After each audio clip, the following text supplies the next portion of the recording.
A paz do Senhor, meus irmãos. Você está no canal EBD e você é um canal feito para você. Nós estamos aqui de volta. Eu, professor Janilson, aqui ao lado do professor Heraldo. E nós estamos aqui para darmos continuidade aos comentários das lições bíblicas da classe de adulto, estudando a temática do trimestre que é a fragilidade humana e a soberania divina, o sofrimento e a restauração de Jó.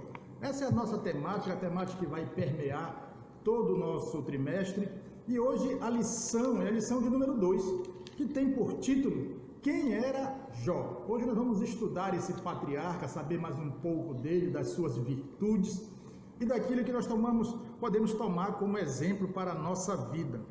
O nosso textuário da lição, queridos, está em Jó, capítulo 1 e o primeiro versículo também, que diz: havia um homem na terra de Uz, cujo nome era Jó, e este era homem sincero, reto e temente a Deus, e se desviava-se do mal.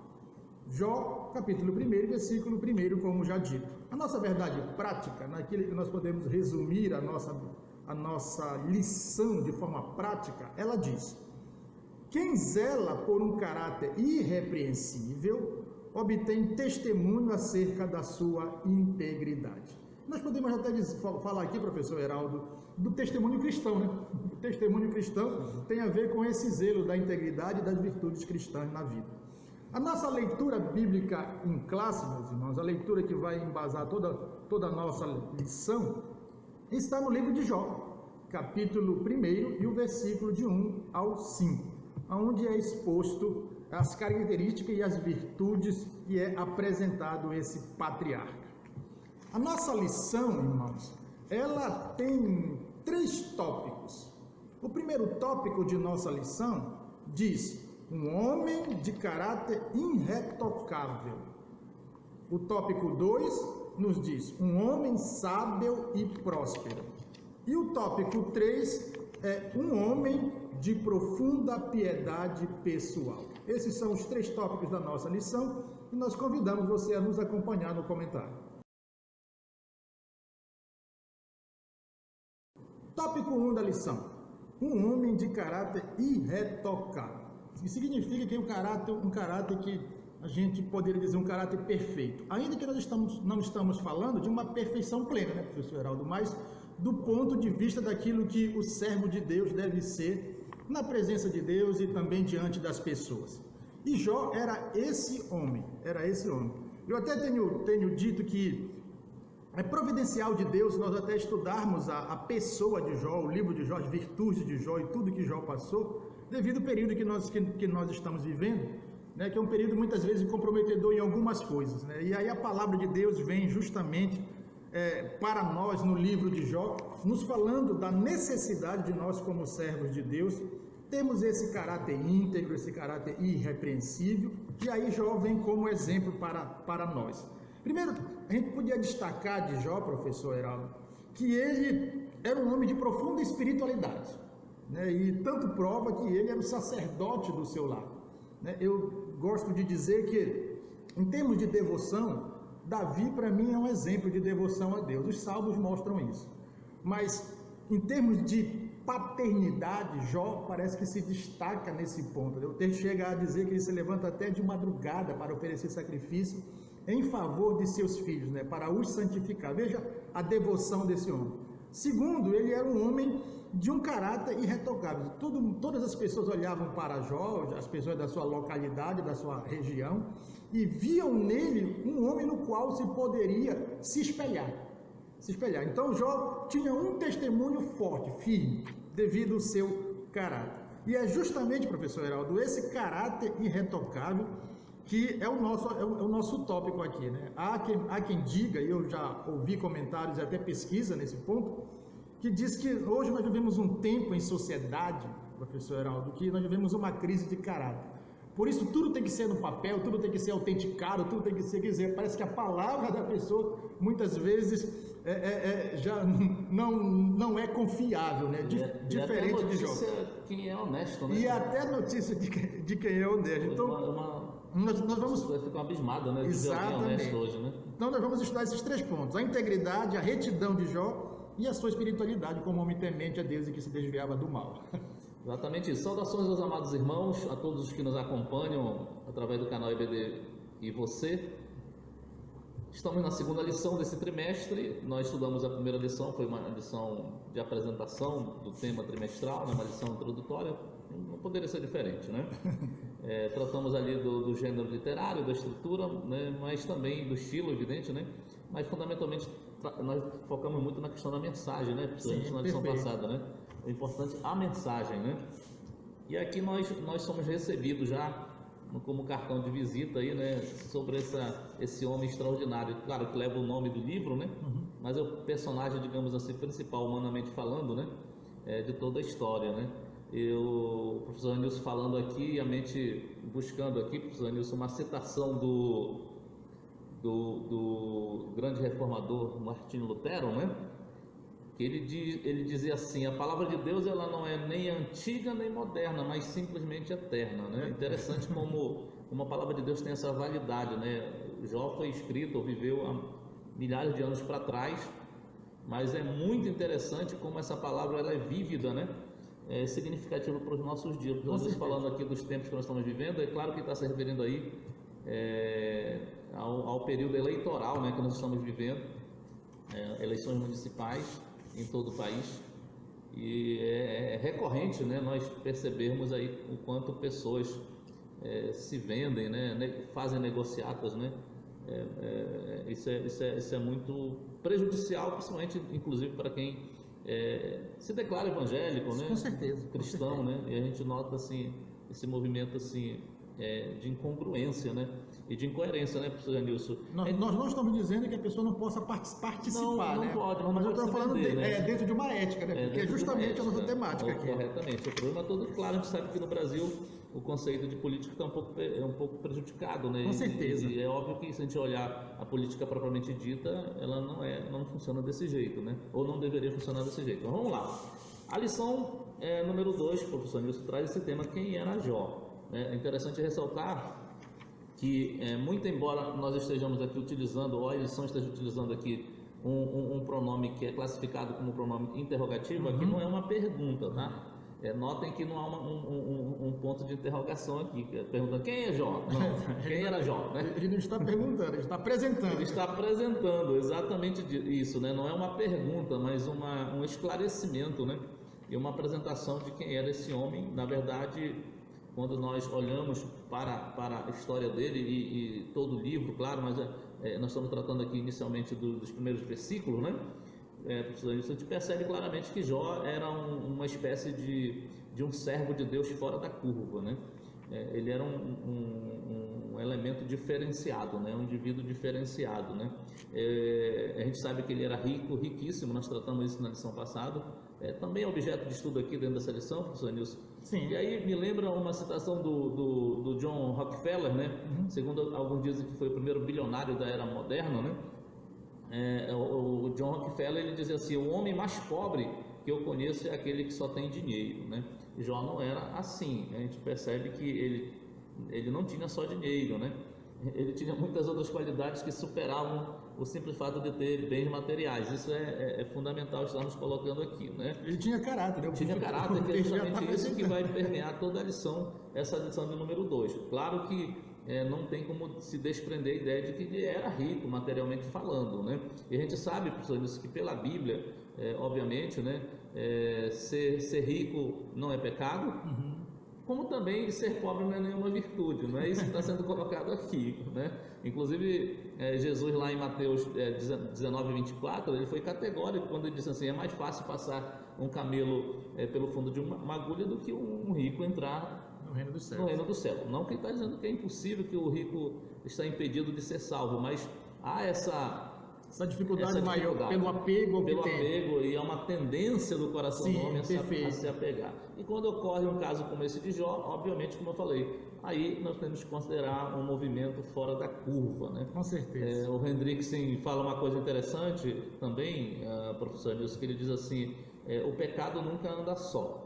O pecado nunca anda só. E ele, ao tratar disso, evidentemente que está buscando essa explicação dessa difícil relação do homem, né, com riqueza, né?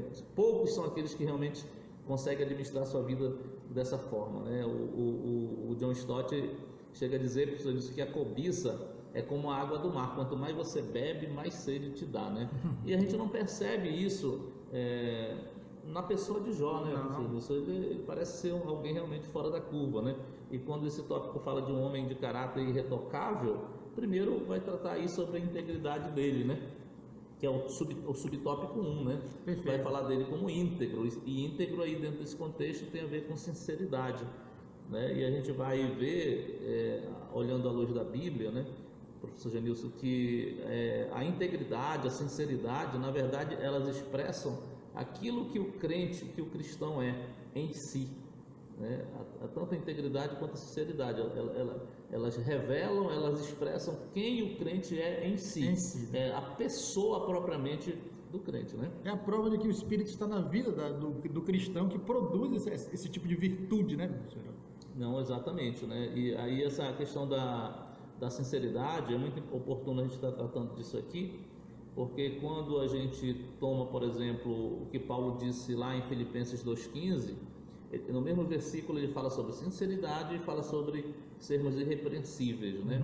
E é muito oportuno a gente estar tratando disso, porque dentro daquele contexto, ao usar o termo sincero, né, Paulo estava evidentemente tomando um termo grego que tinha assim inúmeros significados usuais, né, na vida comum das pessoas, que Paulo, claro, vai empregar fazendo uma aplicabilidade para a conduta, para o caráter da vida cristã, né? Porque o sincero lá era, digamos assim, algo sem mistura, não adulterado, né? Perfeito. Falava do vinho sem água, do leite sem mistura, né?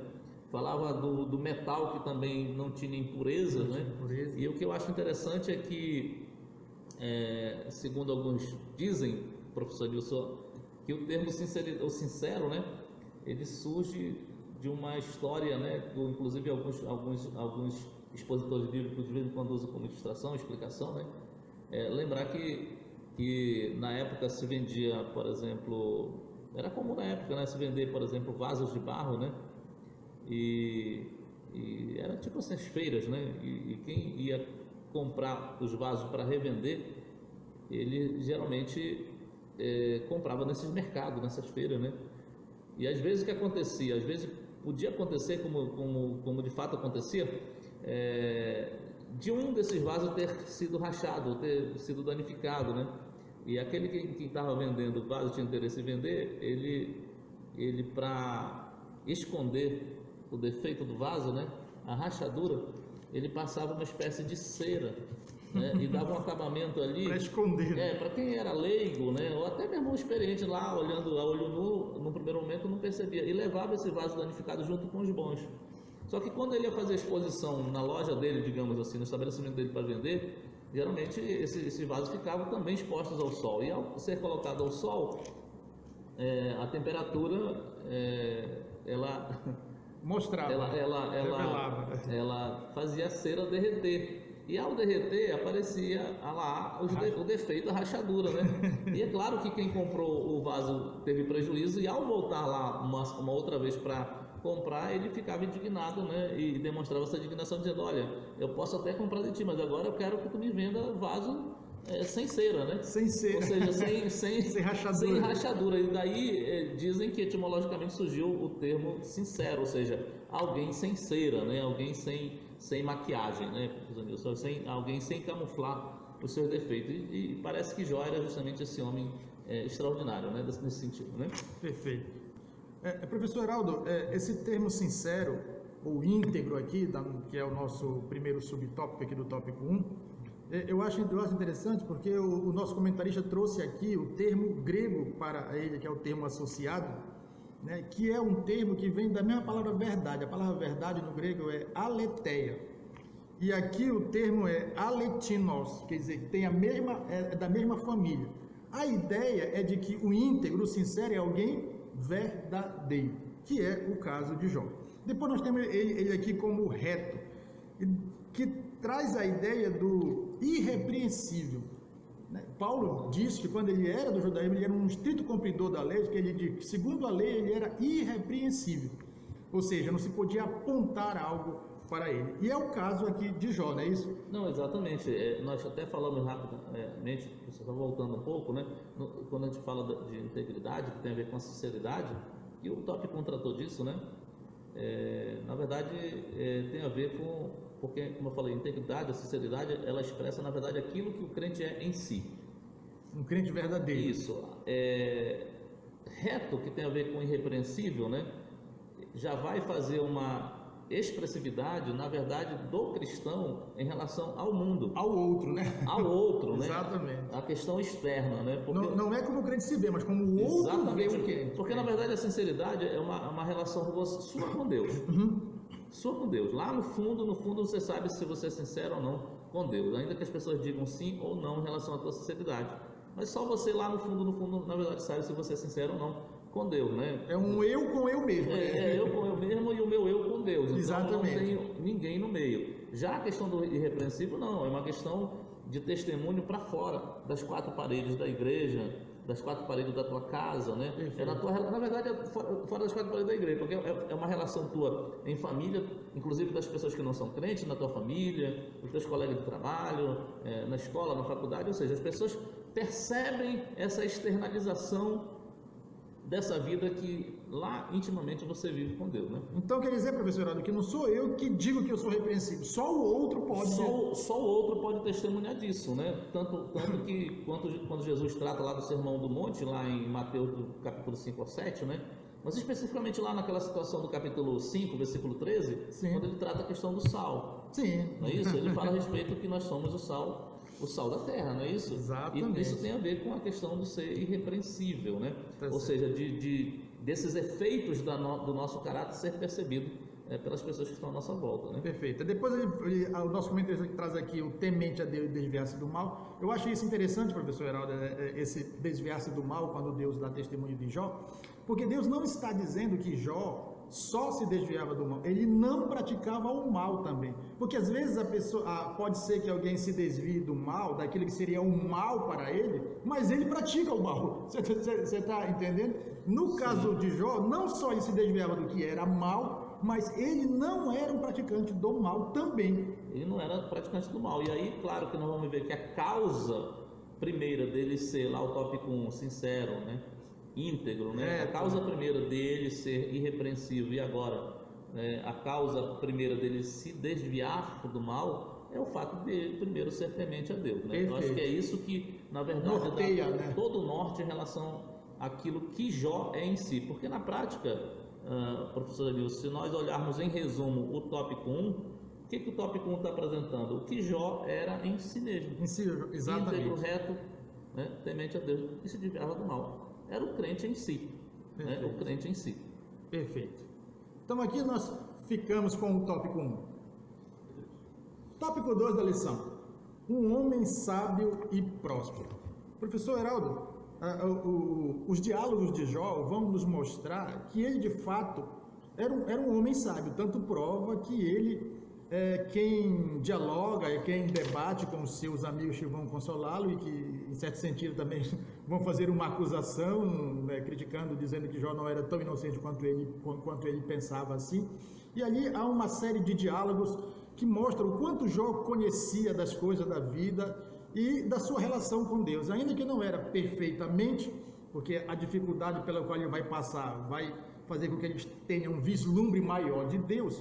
Mas ele era considerado um homem sábio porque as pessoas vinham a ele buscar conselho, e essa sabedoria tinha justamente a âncora no fato de ele ser um homem temente a Deus, né? Inclusive o nosso comentarista vai dizer que algumas coisas que Salomão diz em livro de Provérbios, Jó já tinha isso em prática na vida, né? E também vai dizer que ele era um homem próspero, e que essa prosperidade não era uma prosperidade que vinha simplesmente do fato de Jó saber negociar, mas pelo fato de Jó ser quem ele era. Por ele ser quem ele era diante de Deus, Deus o abençoava. Inclusive, o Satanás vai fazer essa menção a Deus quando vai querer acusar Jó de interesseiro, porque ele vai dizer, também tu abençoa tudo que ele tem, as obras das suas mãos, tu abençoa, por isso que ele é quem ele é. Só que na verdade é o contrário, era porque Jó era quem era, que Deus o abençoava, se agradava em abençoar. Então era uma prosperidade que tinha origem no que ele era, e não simplesmente na grande quantidade de bens que ele apresentava. Corretamente, professor Janilson. E nós já temos aqui no subtópico 1 uma das muitas características deste homem, e aqui destaca, na verdade, dupla qualificação, que é o fato dele ser um conselheiro sábio, né? Sim. Conselheiro sábio, ou seja, ninguém é conselheiro para si mesmo, né? Para si mesmo, perfeito. Então, se há um registro de que ele é um conselheiro sábio, obviamente é porque outros, né, testemunham a respeito disso, né?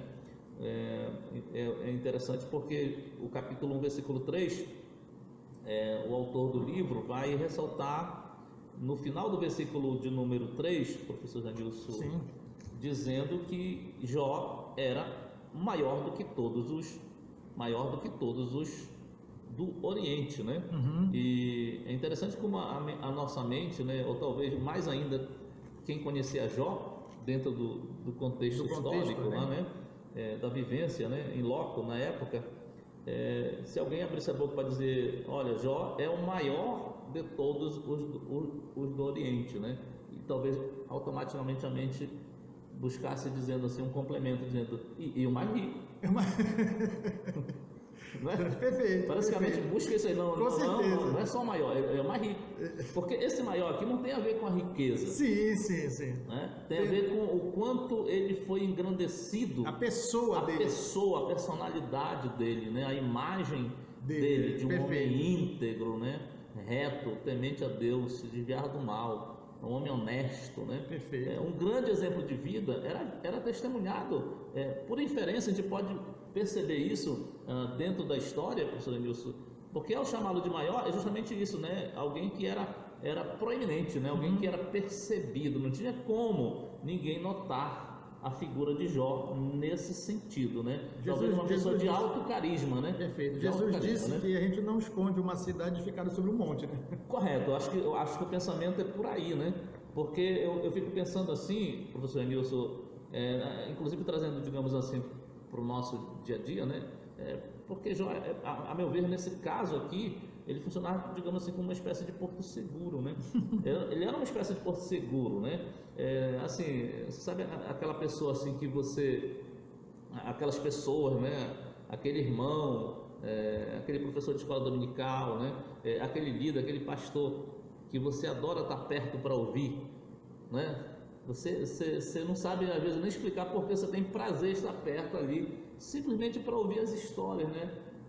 Ouvir o que ele diz, o que a experiência ele ensina, de vida, né? Sem que haja formalismo, né? Perfeito. Mas só no contato diário de vida, de conversa, professor Janilson, a pessoa fica, né, extasiada, né? Com tanta coisa boa que você aprende com alguém, como era o tipo da figura de Jó, eu imagino assim, né? Perfeito. Então eu acho que ele era esse tipo de conselheiro, não é com certeza, que alguém ia lá, olha, vamos lá com um conselheiro e tal. Na verdade, eu acho que isso fluía naturalmente eu na imagino dessa forma. Perfeito. Né? Professor Aldo, o senhor me fez lembrar, quando o senhor colocou dessa questão da pessoa influente numa região, que eu conheci uma pessoa numa localidade, professor Aldo, que ali em torno dele, as pessoas que moravam, as famílias que moravam lá, tinham ele como uma referência, assim. E eu conversando com ele, eu estava dizendo uma vez na casa dele, dizendo para ele que eu percebia que as pessoas viam essa referência nele, de forma que sobre ele estava uma responsabilidade. Em que sentido? Que se ele fizesse o que é mal, a tendência das pessoas também fazerem o que era mal. Mas se ele fizesse o que era bom, a tendência das pessoas fazerem o que era bom. E eu percebia isso, eu estava dizendo, olha, uma vez que o senhor é uma referência nesse sentido aqui para a sua localidade, até porque ele era a pessoa mais próspera daquela localidade, eu disse, olha, Deus está colocando sobre o senhor uma responsabilidade de que o senhor pode levar as pessoas para um caminho bom ou para um caminho mau. Isso depende da sua decisão. Então, veja, Jó fosse uma pessoa assim, as pessoas ficassem observando Jó. Para onde Jó se inclinasse, as pessoas também tinham a se inclinar, porque viam ele como uma referência. Né? Pois é, hoje é muito comum falar sobre influenciadores digitais, né? Sim. Mas, infelizmente, a maioria, desculpa a sinceridade, né? Mas a maioria desses influenciadores digitais, infelizmente, não tem muita coisa a apresentar nem acrescentar, né, do ponto de vista positivo, né?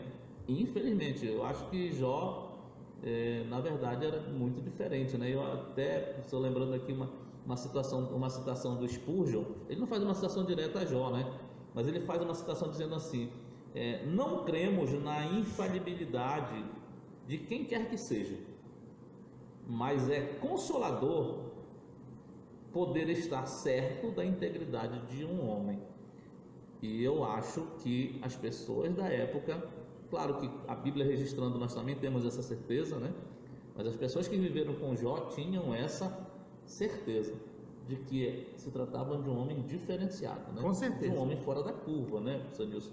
E aí o pastor José Gonçalves, que é o comentarista da revista, no finalzinho aqui ele vai dizer assim: isso fazia dele, no caso de Jó, um homem proeminente, a quem as pessoas recorriam com frequência em busca de conselho e orientação, né?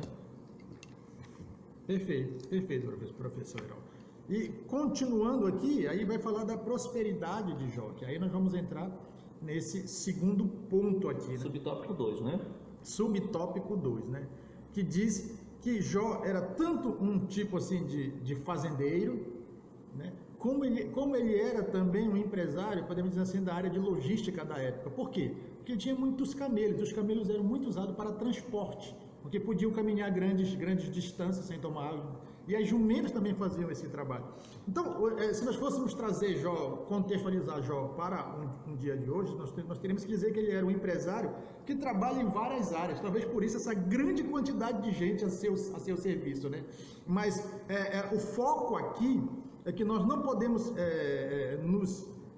nos prender na quantidade ou nos bens de Jó, mas principalmente o foco aqui é mostrar a pessoa de Jó. Quer dizer, a prosperidade era fruto da bênção de Deus sobre a sua vida, por ele ser uma pessoa íntegra. É como se a Bíblia de repente quisesse dizer: apesar dele ter tudo isso, isso não mudou quem ele era, né? Quem ele era. Eu acho que a grande mensagem é essa, né? Verdade, perfeito. E o pastor José Gonçalves, só retomando aqui, nós estamos no subtópico 2, mas no 1 ele diz assim: há pessoas ricas que nem são sábias, nem tampouco prósperas. Né? Por quê? Porque, na verdade, o conceito de prosperidade aqui, na lição e mais ainda bíblico, né, professor Nilson, ele não perpassa necessariamente pelo fato, claro que envolve questões materiais, sim, financeiras, econômicas, poder, né, financeiro, econômico, sim, claro que sim,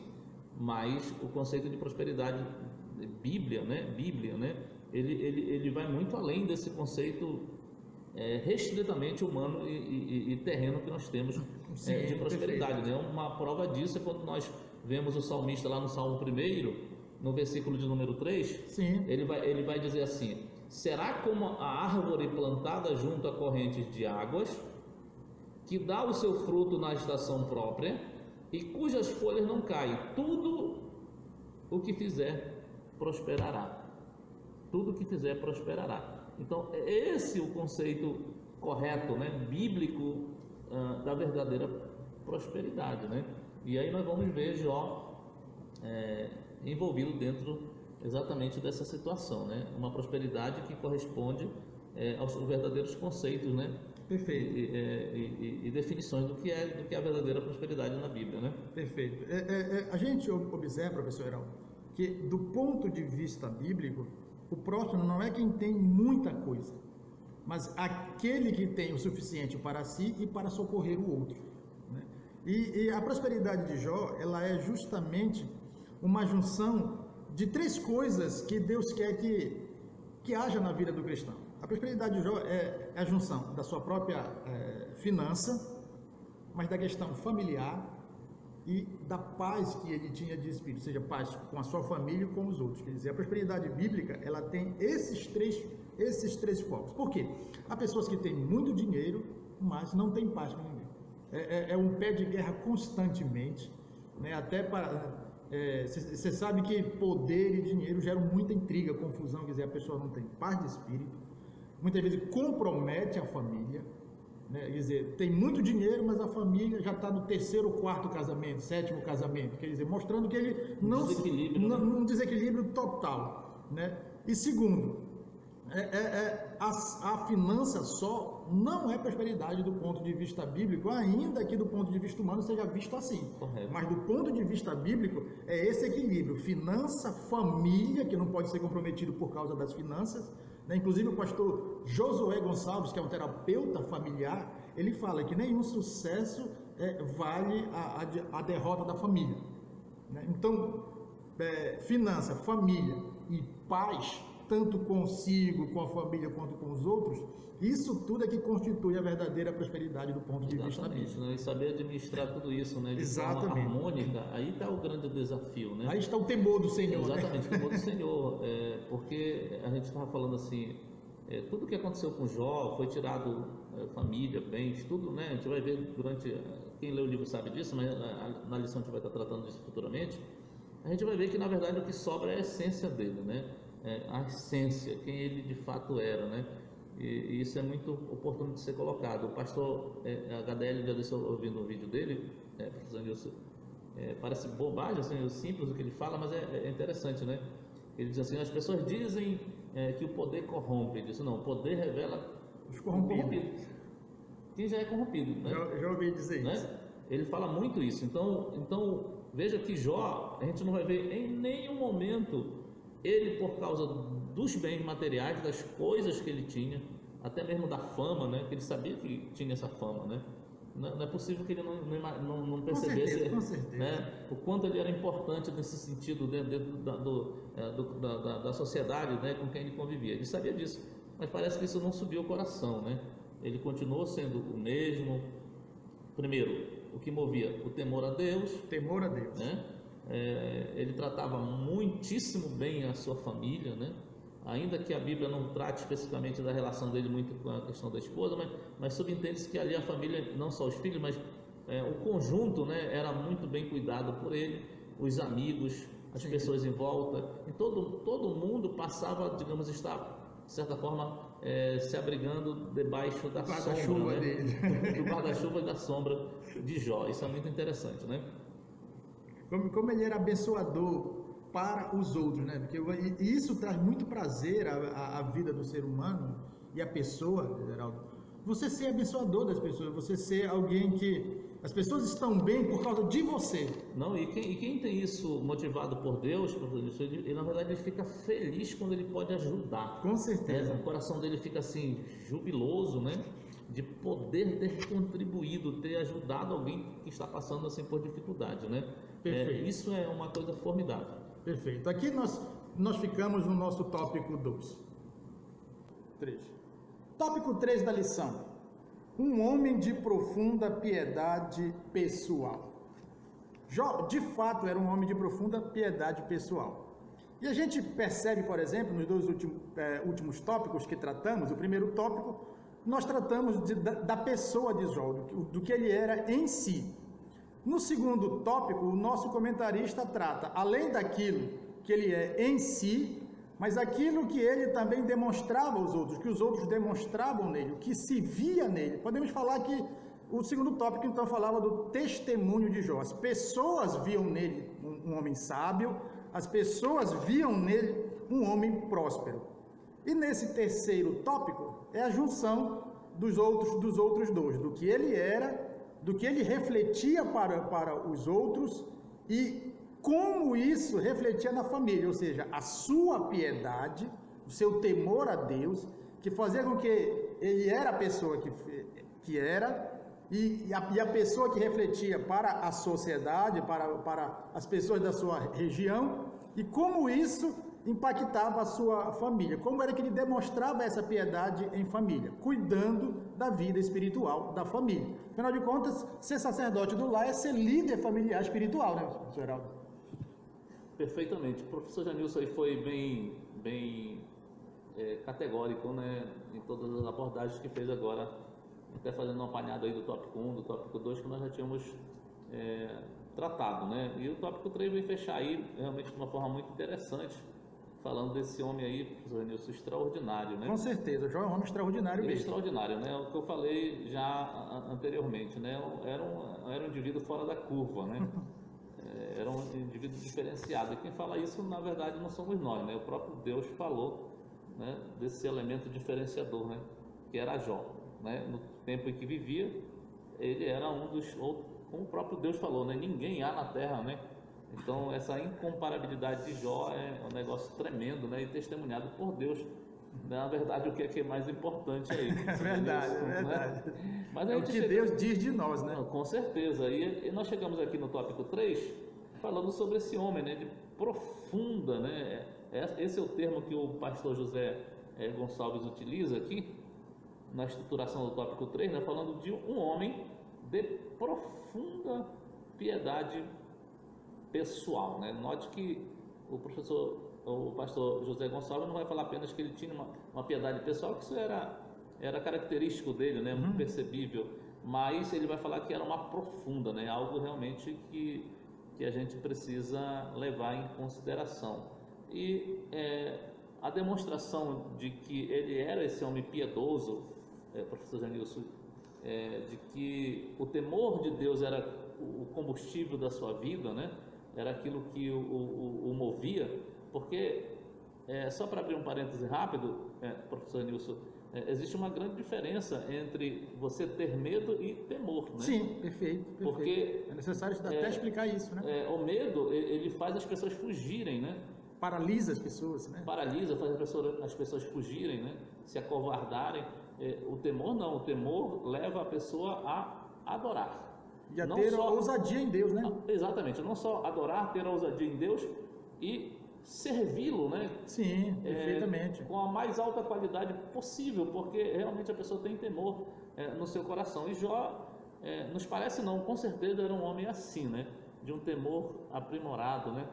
E professor Heraldo, eu queria fazer um adendo, justamente que é mais uma explicação dessa questão do temor, porque às vezes eu já ouvi, não sei se o senhor já ouviu isso, talvez os irmãos que estejam nos acompanhando no canal já ouviram isso, de alguém, por exemplo, que se afastou dos caminhos do Senhor, e outra pessoa diz assim, e outro irmão diz assim, não, mas fulano, ele se afastou, mas ele tem temor de Deus.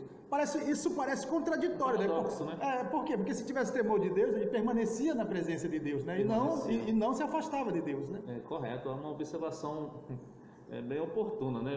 Essa coisa que o professor está falando aí, né? Então, veja, vamos dizer assim, que o recorte, a amostra significativa, plausível, precisando dizer concreta, desse homem de profunda piedade pessoal, onde é que nós vamos ver? Na família, né? O tópico 1, o subtópico 1 vai falar de um homem dedicado à família. Isso por si só já é um resultante, né, deste homem que é temente a Deus. Ele cuidava da sua família, né? O versículo de número 4, professor Janilson, do capítulo 1, né? Sim. Vai dizer assim: iam seus filhos e faziam banquetes em casa de cada um no seu dia. É importante lembrar, o pastor José Gonçalves se preocupou em fazer essa nota, né? Sim. Mas a gente vai também fazer a nota. Lembrar que quando a Bíblia que fala desses banquetes que eram feitos de casa em casa, né?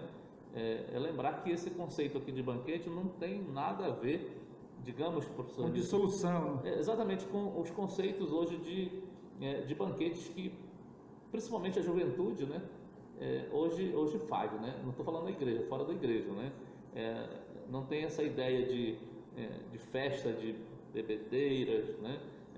De repente até uso de drogas, né? Dessas raves aos montes que você tem por aí, e a gente sabe que a bagunça aí ela é generalizada. No nosso mundo, né? Sinônimo de festa é bebedeira, né? Bebedeira, bagunça, né? A libertinagem, a gente sabe que rola solto, né? Basta lembrar do que aconteceu em Woodstock, né? Sim, sim. Um dos eventos simbolizantes ficou na história aí, né? Exatamente, do movimento hippie, né? Que influenciou uma geração. Uma geração, né? E a nossa geração, assim, não está muito longe desse momento lá de Woodstock, não, né? Mas os filhos de Jó, eles não se banqueteavam ou realizavam banquetes dessa natureza. É importante que a gente ressalte. Inclusive, há teólogos, professor Janilson, que defendem a ideia de quando o texto diz aqui que eles faziam banquetes em casa de cada um, no caso de sexo masculino. Sim, né? sim. Até porque na época, e a gente acredita que a atmosfera aqui ela é patriarcal, né? Perfeito. Nesse período não era incomum, por exemplo, um filho solteiro, homem, sexo masculino solteiro, ele já ter há bastante tempo essa independência e ter a própria residência, a própria casa. Não quer dizer que os filhos aqui eram casados, na época eles poderiam ser solteiros e ter a sua casa. Isso era comum nessa época, né? Então subentende isso aqui que são os filhos do sexo masculino que realizavam os banquetes e convidavam as 3 irmãs, que eram 10, né? As 3 irmãs que, pelo que subentende e a questão inferencial do texto, né? De que elas moravam ainda com o seu pai, diferente dos homens, né? Dos filhos sexo masculino. E outra coisa que alguns teólogos defendem, professor Nilson, é que quando o texto fala aqui que eles faziam banquetes em casa de cada um no seu dia, eles defendem que essa expressão muito provavelmente, ainda que não se feche a questão, né? Sim. Muito provavelmente se refira ao dia de aniversário de cada um deles, né? Então, quando eles completavam o aniversário, era nesse dia que eles tinham por hábito reunir a família para comemorar junto o dia festivo, o dia natalício, né? Perfeito. E a gente vê, professor Heraldo, que em todas as culturas o dia do aniversário sempre foi comemorado. Sempre foi comemorado. E aqui também era assim, né? E vai dizer assim: enviavam e convidavam as suas irmãs a comerem, né? E beberem com eles. Aqui volta a lembrar, não se trata aqui de bebidas alcoólicas, né? Nada desse tipo. É muito interessante essa questão. Mas, professor Janilson, além dessa questão meramente festiva, né? Que é tratada aqui no versículo de número 4, né? A gente vai lembrar que a maior de todas as demonstrações de que Jó, ele de fato se preocupava com a sua família, com seus filhos, né? A gente vai encontrar no versículo de número 5, que ele na verdade vai nortear todo o comentário desse último tópico praticamente aí, né? Sim. Porque o versículo de número 5 vai dizer claramente de que ele sacrificava, né? Ou ele santificava os seus filhos, né? E oferecia holocaustos. E o texto vai dizer aqui, inclusive, que ele se levantava de madrugada, né? Claro, né, professor Nilson, que aqui se trata de uma questão idiomática, né? Uma expressão idiomática. Uma expressão idiomática não significa necessariamente que o Jó todos os dias levantava, digamos, às 4 da manhã, 5 da manhã. É claro que ele provavelmente fazia isso, mas a expressão ela tem um sentido talvez ainda maior e mais completo, mais pleno, porque ela vai se referir, na verdade, ao quanto Jó se preocupava com era diligente, era absolutamente diligente quanto a essa questão, né? Perfeito, professor Heraldo. E o que é mais interessante, professor Heraldo, aqui, relacionado a esse encontro de irmãos, que o nosso comentário traz aqui a ideia, que também, a meu ver, parece ser essa a ideia que o texto bíblico quer transmitir, de uma família harmônica.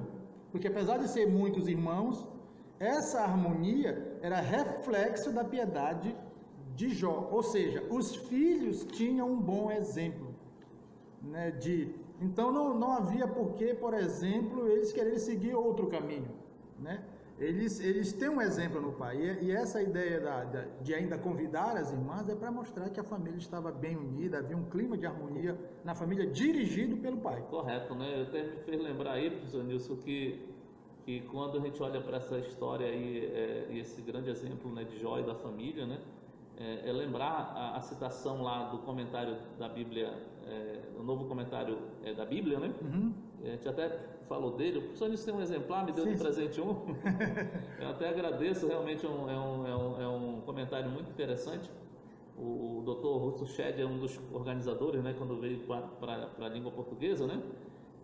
Lá o comentário ele diz, professor Janilson, que na verdade aquilo que Jó ambicionava no campo espiritual para ele próprio, né, era o mesmo que ele desejou sempre para os seus filhos, para a sua família, nada menos do que aquilo que ele sempre desejou para ele espiritualmente, né, era aquilo que ele desejava para a família. Eu achei interessante essa colocação, porque há uma outra citação do Kurt Brunner, que ele diz assim, professor Nilson, que o lar ele é o contexto primário da nossa formação espiritual. Ele vai dizer assim, ou para melhor ou para pior. Isso vai depender muito, né, de como os pais conduzem, né, essa formação, né, essa criação. E eu, até lembrando aqui, você estava falando aí da harmonia, eu me lembrei de um caso onde eu morava, professor Nilson, que eu conheci um homem lá, até conhecido lá também, né,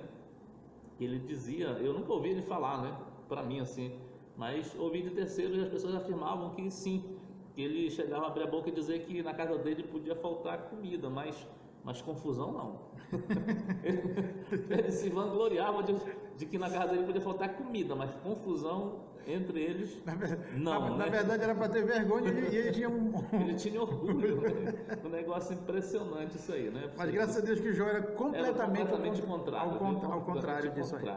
Perfeito, professor. O senhor gostaria de continuar? Não, vamos para o tópico 2 aí, não sei se tem alguma coisa, né? Sim. Já homem de moral e piedade. Aí o nosso comentarista diz assim, Jó foi um homem que possuía forte moralidade, e esse é uma das questões que abate muito Jó, que deixa Jó muito angustiado, quando os seus amigos vêm lhe contrapor, o acusando de haver cometido algum pecado. Ou seja, eles estavam colocando em dúvida a moralidade de Jó. Veja como essa questão moral era tão forte que isso angustiava Jó. E o texto diz, o nosso comentário diz que ele tinha uma moralidade forte e uma sólida espiritualidade. E isso é importante, professor Heraldo, porque às vezes hoje em dia parece que essa questão de moralidade, as pessoas não têm a menor assim, receio muitas vezes de serem taxados como imorais, de ser desonestos, sabe? Parece que a pessoa não está nem aí, se falar, se não falar, enquanto que do ponto de vista bíblico e na época de Jó, veja como isso era forte, dizer que alguém era desonesto, dizer que alguém não tinha uma moral sólida, era o fim do mundo. Era o fim do mundo, né? E o pastor José Gonçalves, aqui no final do subtópico, professor Genilson, ele vai dizer assim, mesmo nos momentos de desespero, como consequência de sua provação, Jó, ele vai colocar ele, mas é Jó, né? Sim. Jó sempre mantinha seus olhos em Deus, sempre, vou repetir, sempre mantinha seus olhos em Deus. Essa piedade era a causa da dedicação de Jó à sua família. Interessante porque ele sempre mantinha seus olhos em Deus. Significa, professor Janilson, e você que está nos ouvindo, né, professor de escola dominical, aluno, né, que Jó, ele era uma pessoa absolutamente madura, né? Perfeito. Tinha uma fé consolidada, de forma que, independentemente das intempéries, das circunstâncias, do que vinha sobre ele, sobre sua família, sobre seus filhos, ele mantinha-se firme no propósito de servir a quem ele sabia quem era de verdade, porque inclusive o apóstolo Paulo diz, né, que ainda que sejamos infiéis, né, sim, ele permanece fiel. E parece que Jó tinha essa clareza, né, essa compreensão, né? Compreensão de não mudar conforme as circunstâncias, né? Aquilo que Jesus usou lá no Sermão do Monte, né? No capítulo de número 7, ali do versículo 24 a 27, quando ele conta a respeito dos dois fundamentos, né? Daquele que foi edificado a sua casa sobre a rocha e sobre a areia, né? Vê que as intempéries são as mesmas, né? Sim, perfeito. Né? As circunstâncias são as mesmas. A diferença está onde você está alicerçado. Né? E aí não adianta também apenas estar só posto. E disso vai demandar o resultado, né? Vai demandar o resultado, né? Eu estava lembrando agora, professor Genilson, ainda que seja a citação de um filósofo que em tese não, na prática, entre aspas, deveria ser odiado pelos cristãos, né? Se bem que a Bíblia não nos recomenda odiar ninguém, pelo contrário, né? Com certeza. Mas o filósofo Nietzsche, você sabe que ele escreveu lá na parede do metrô de Londres, não foi de Londres, né? Foi. Ele colocou lá, Deus está morto, né? Inclusive saiu um filme aí, né, falando sobre... tratando sobre esse ponto, né? Mas aquilo que a gente aprende com o pastor André Henke, né? André Henke diz que toda a verdade ela é verdade de Deus, ainda que saia da boca de um pagão, né? E o Nietzsche, ele disse uma frase interessante, professor Nilson, uma ilustração, né? Porque ele falava a respeito das moedas. Ele diz que as moedas, com o tempo, né, elas vão se desgastando, né? E vai chegar um tempo, ou na maioria das vezes chega um tempo que as moedas, né, elas acabam perdendo a cunhagem, né? A gravura. Né? Aquilo que está inscrito na moeda, né? Ela vai perdendo pelo desgaste, né? Vai perdendo, vai chegar um momento que ela vai ficar tão desconfigurada que ela vai perder o seu valor monetário, econômico. Sim. Ela vai ter o seu valor como metal. É um metal. Ninguém vai negar que é um metal. Mas o seu valor monetário, de compra, poder financeiro daquela moeda acabou. O que ele quer dizer de certa forma, e nós vamos trazer para a aplicação de agora, professor Nilson? É que Jó nos parece ser uma moeda que, ainda que o tempo passasse, né? Não é isso? Ele não perdeu a cunhagem. Além dele se manter como uma moeda com o material de metal, ele tinha a cunhagem dele perfeitamente intacta, né? Infelizmente acontece com muitos de nós, com o passar do tempo, por causa das provações, das adversidades, dos problemas, professor Nilson, nós vamos perdendo, né, essa cunhagem, essa identidade, né, aquilo que nos diferencia ou aquilo que nos identifica com Cristo, né? E passamos apenas a ter, digamos assim, a questão nominal de sermos chamados de crente. Nós nos conformamos em sermos chamados de cristão, de crente, mas na essência nós já perdemos a cunhagem há muito tempo. Jó não perdeu em nenhum momento isso, né? É importante ressaltar. E Jesus deixou isso como alerta para nós. Ele disse que se o sal ficar insípido, ou seja, perder o seu sabor, ele diz para nada mais serve, a não ser para ser lançado fora e pisado pelos homens. Correto, é exatamente essa colocação que Cristo faz, né? Perfeito. Então vamos lá, o subtópico número 3 vai falar de um homem agora, né, de vida consagrada, professor Janilson. Isso aí é importante também, né? Perfeito. Inclusive o nosso comentarista aqui, professor Aldo, ele traz aqui um trecho que eu destaquei que eu achei interessante. Ele diz: a piedade de Jó estava evidente no cuidado espiritual que ele tinha para com os filhos. Quer dizer, essa vida consagrada, ele não queria só ele ter vida consagrada, ele queria que a vida dos filhos também fosse consagrada. Por causa disso, a questão do sacrifício dos holocaustos em favor dos filhos, e o texto diz os santificava, é a ideia de santificar os filhos, né? E isso mostra, professor Heraldo, que não só ele era um homem que tinha uma vida santificada, como ele estava extremamente interessado na santificação dos filhos. E isso nos fala profundamente a nós, obreiros, pais de famílias crentes, que nós não podemos avançar em nossa vida espiritual e deixar os nossos filhos para trás, com certeza. Inclusive, o pastor Josué Gonçalves, que é um terapeuta familiar, ele mesmo tem uma frase que ele pronuncia constantemente, que ele diz que nenhum sucesso vale a pena, o que ele chama de derrota da família.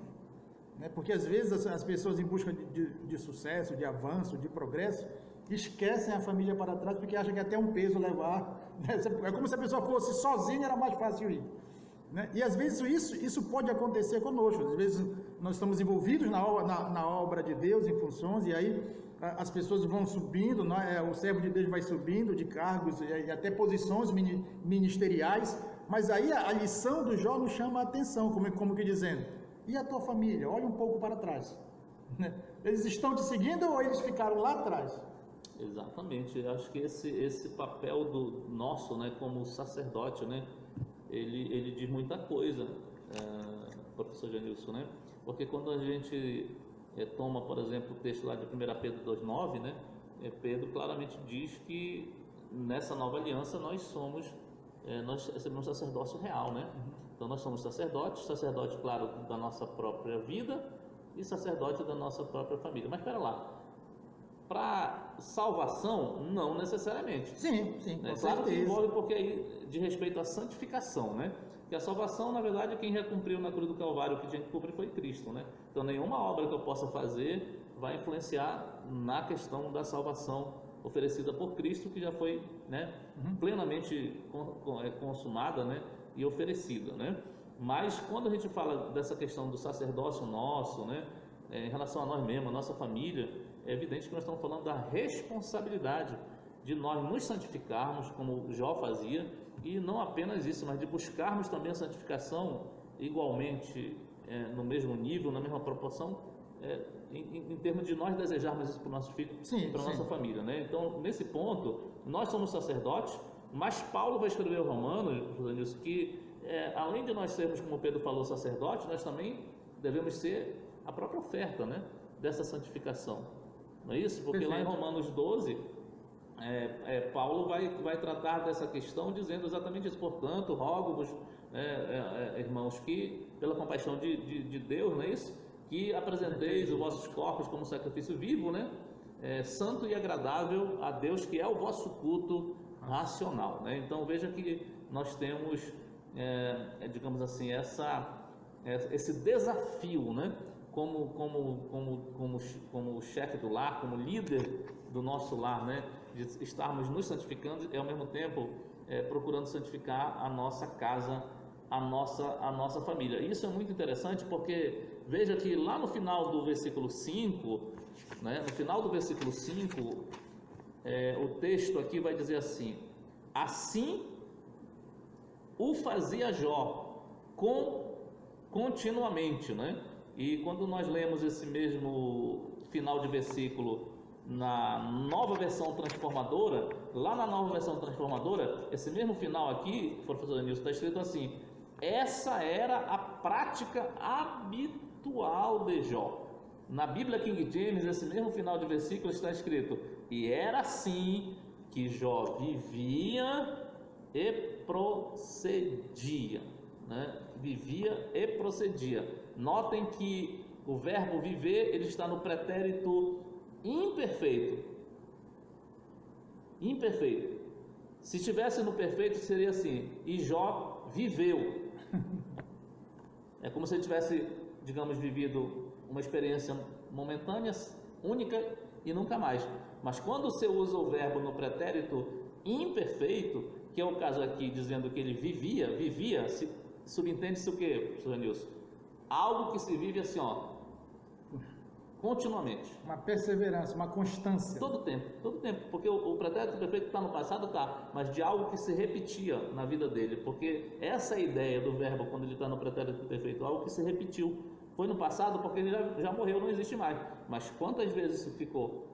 Durante sua vida ele teve isso como prática. Então isso é uma demonstração clara do quanto Jó se preocupava realmente com a sua família, né? Perfeito, professor Heraldo. E a nossa conclusão, professor, o nosso comentarista diz aqui, que eu penso que ele resumiu muito bem a nossa conclusão quando ele disse que devemos destacar 3 aspectos importantes acerca da vida de Jó.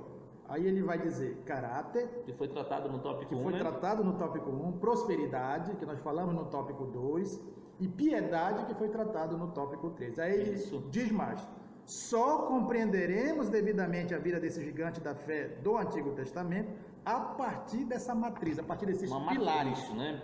Então o pastor aqui, José Gonçalves, está dizendo claramente, né, ainda que por inferência, né? Parece paradoxal o que eu estou falando, né? Ainda que por referência que Jó é um arquétipo, né? Ele é um arquétipo que nós precisamos olhar, né? Não para a salvação, mas como alguém que é um exemplo na Bíblia, né? De como nós devemos nos relacionar com as coisas na terra, né? E que tudo seja para a glória de Deus. Isso que eu acho que é o interessante, né? Perfeito. Que sabia perfeitamente o que significa temer o Senhor, né? Perfeitamente. Então aqui nós ficamos com o nosso comentário. E nós convidamos a você, se você gostou desse comentário, que você dê um like, que você se inscreva no canal, acione aí o sininho, para que você seja avisado todas as vezes que nós postarmos um vídeo aqui. Portanto, convidamos a você a nos acompanhar, que durante esse trimestre todo nós estaremos comentando a nossa revista. Professor Heraldo. É isso mesmo. Faça aí o que o professor Janilson já solicitou, dê o seu like, continue nos acompanhando, continue seguindo aí no canal e o mais importante, compartilhe o link desse canal, compartilhe esse conteúdo com mais irmãos que fazem parte das suas redes sociais, dos seus grupos de WhatsApp e outros demais grupos de redes sociais que estão espalhados por aí. Que Deus abençoe a todos, em nome de Jesus.